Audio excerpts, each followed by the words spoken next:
Hi, I'm Anna Canalongo from Word&Numbers.com. I'm here to talk to you about the elevator magic, this picture book that you can use to teach integers in your classroom.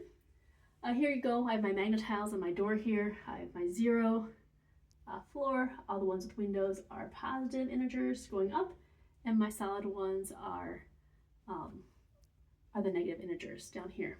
So you can see I'm starting off in the premise of the book.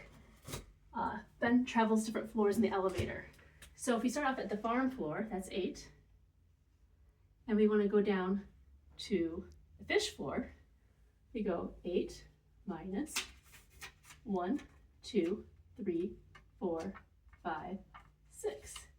8 minus 6 equals 2.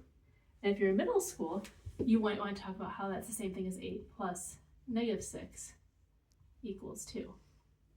Okay, from here, you have your aquarium. You might want to go visit the dinosaurs, and let's find out how many floors that is. 1, 2, 3, 4, 5, 6. So we're going 6 again. So we have 2 minus 6 equals negative 4, or 2 plus negative 6 equals negative 4. And you can also have the elevator go back up and talk about adding opposites and things like that. So thank you again, Word&Numbers, Elevator Magic. Have a great day. Bye.